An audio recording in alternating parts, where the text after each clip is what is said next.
Any guy that can do a body slam, he's my kind of... And I said, oh, this is terrible. He's going to lose the election. Then I said, well, wait a minute. I know Montana pretty well. I think it might help him. And it did. Now, Senator, you write quite compelling in your book about the need for all of us in America to see the humanity of each other. And I have to say, I've been surprised at how quiet Republicans have been about the President of the United States joking about a criminal assault on a reporter. What was your reaction to that? You know, I got to admit, I don't follow the rallies closely, but, you know, I believe that the First Amendment is the beating heart of the American experiment. So we need to have a president who celebrates the First Amendment and not pretends that beating up a reporter is okay. But I think what you hear from a lot of Nebraskans who also, I think, tune out most of the rallies is there's sort of a short-term, long-term thing going on. And people feel like the president's rhetoric is kind of short-term playful. I don't think it's okay, but I do think most people tune most of it out. I think what we need to be having a conversation about is the long term of how does the next generation understand the American experiment? Because right now we don't have much shared sense of what it is. But it's not playful to joke about assault, is it? No. No, I mean, the guy was convicted of a crime, and the First Amendment, free speech, press, religion, assembly, protest, the right of redress of grievances, these are things we believe are rights that 320 million Americans have, not because government gives us these rights, but because there are rights by nature, the founders would have said, and government's our shared project to secure them. So we need a president and all other elected officials to be stewarding and shepherding our shared understanding of that to the next generation. So no, it's not okay. But I do think that it's sort of baked into the president's stock price that sort of this amoralistic take he has on it is just what most people think the president's going to do. And most people where I live sort of ignore most of it. Some think it's funny.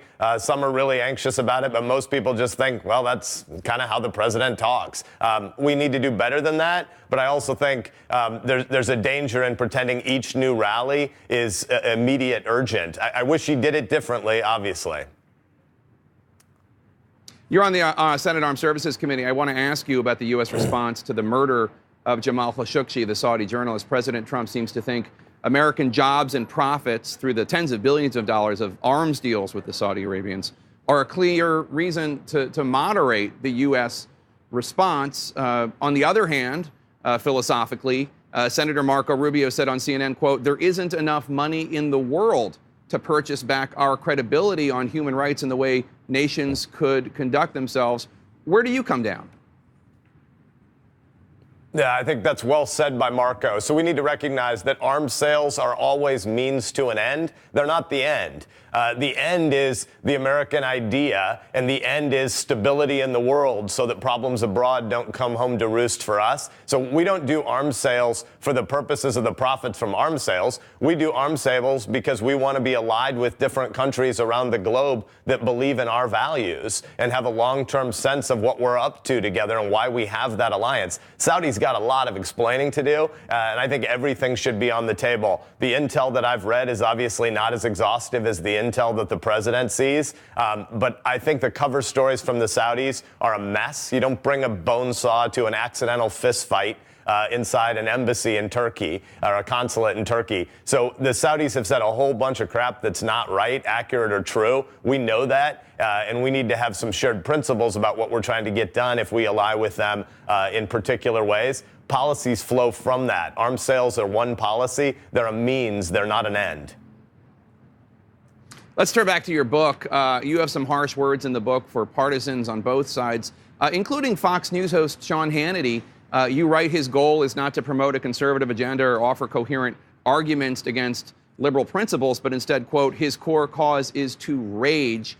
Hannity responded on Twitter to you saying, quote, after your book fails, I will gladly debate you about how the success of the last 2 years never would have happened with your never Trumper positions. Also, we can talk about why I know you are a con artist and phony. You owe the great people of Nebraska an apology, unquote. I wanted to give you an opportunity to respond to Sean Hannity.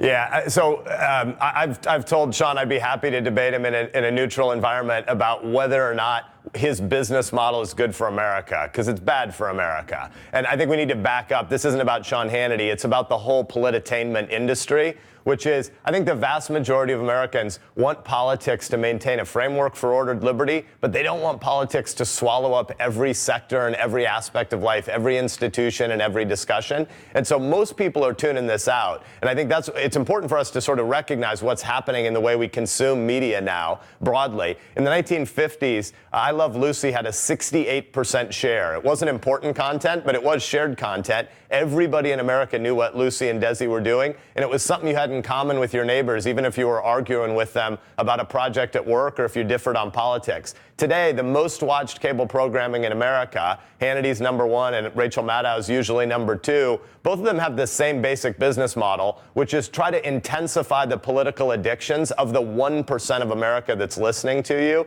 and you can always just demonize your opponent, never give a fair shake to what the other argument is. And I say that as one of the most conservative members of the U.S. Senate.